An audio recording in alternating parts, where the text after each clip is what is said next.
Peace, this is DK, and I'm here to break down how I made the sample for Big Shit by Bun B and Statik Selektah, featuring Lukah and Bun Fev.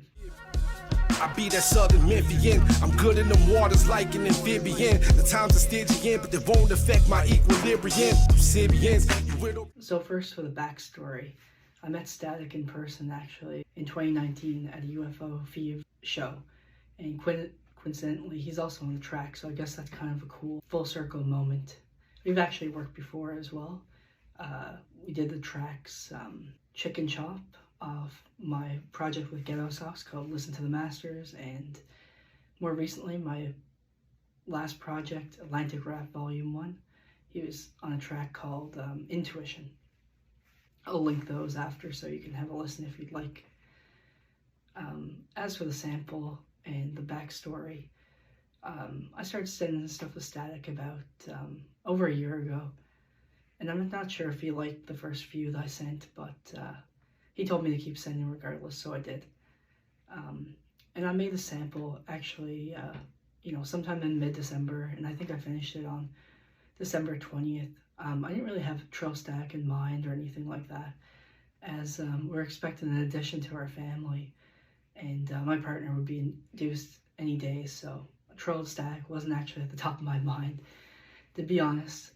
But regardless, the sample was sent over, and basically the track was actually recorded on the same day, which is crazy. That would have been Wednesday, December 20th,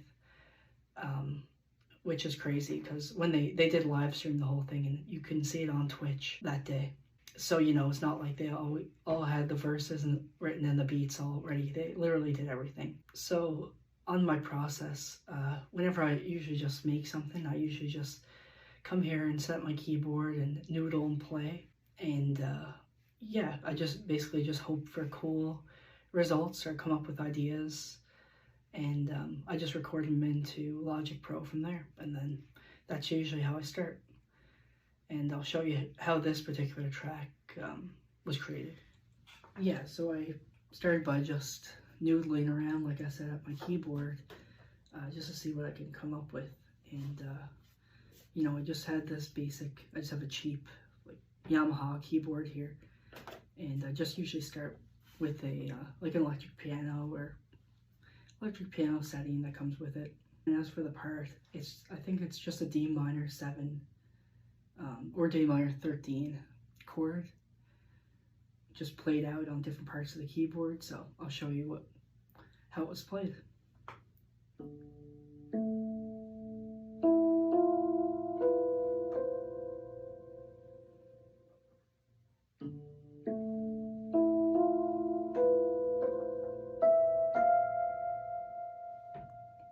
Pretty straightforward. And this is the upper vibraphone part.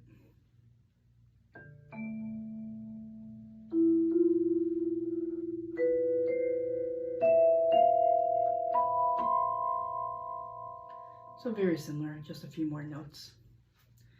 And so I just recorded that right into Logic Pro, and I'll get into the sound selection and my mix down process for the sample. And yeah, so this is what the Rhodes sounds like.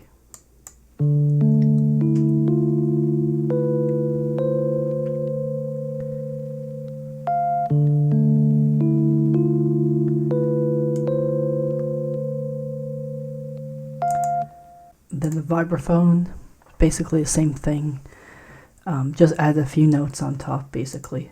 Add some effects to it too to make it sound synthesized and different, more experimental, which I think fit well with the aesthetic of the vibe that I was going for. 70s experimental jazz. So this is without.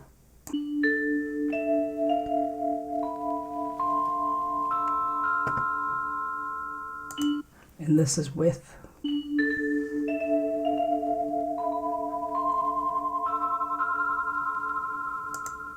And both together.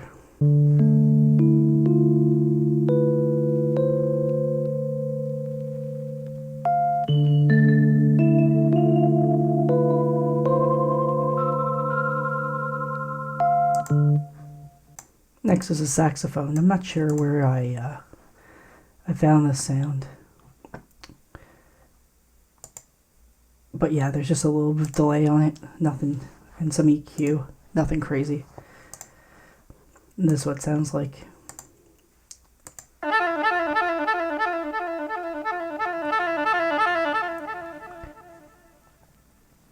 My goal with that really was to choose a jazz sound, and also I wanted the saxophone to answer the vibraphone and Rhodes parts. Next, I programmed the bass.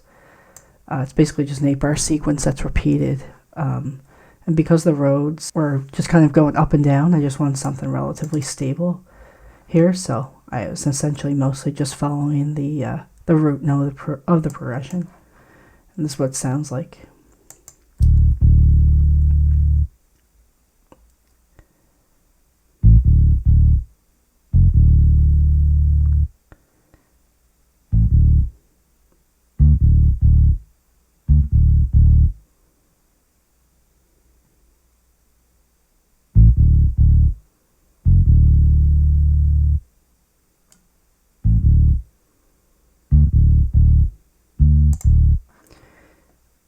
Yeah, for this one I just used a P bass, which is a classic 70s jazz bass sound, and just some distortion, saturation on there.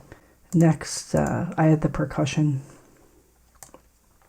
Both these sounds you can actually find in my my own percussion kit. DK presents sex symbols and seductive percussion.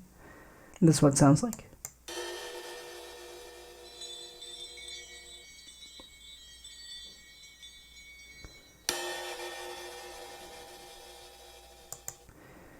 Yeah, you just hear those two sounds, the bell and the cymbal throughout. Another important thing here is the crackle. I mean, you can't really make this type of sample without vinyl crackle, is what it sounds like.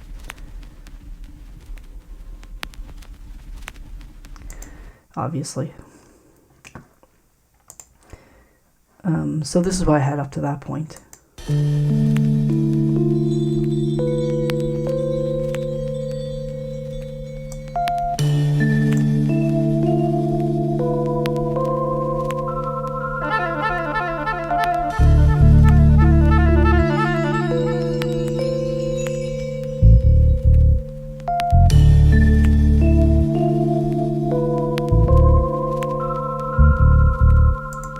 And last but not least, the flute. So this is the last thing that I added to the beat. Just I needed a flute part that was melodic, because the rest of the beat is kind of a little bit static. And I just thought it needed a melodic part really to help with, give it some movement and like a mysterious texture. And for this one, not too many effects, just some EQ, some compression, and again, some saturation and a little bit of RC retro colors, so it's a little tiny bit of wobble. And this is what the flute sounds like on its own.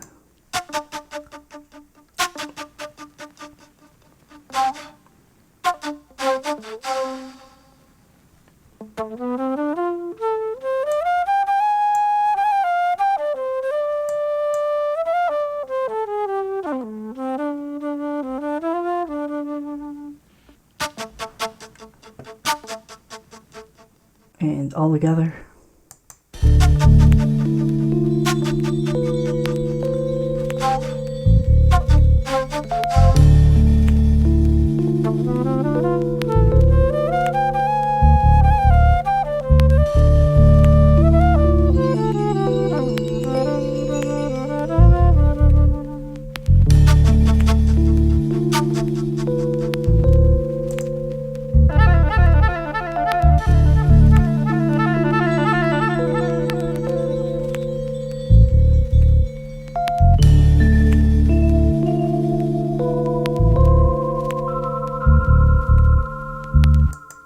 Yeah, one more thing I just wanted to show.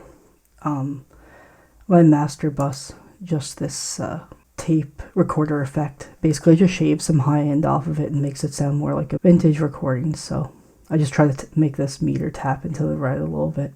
Yeah, and that's about everything.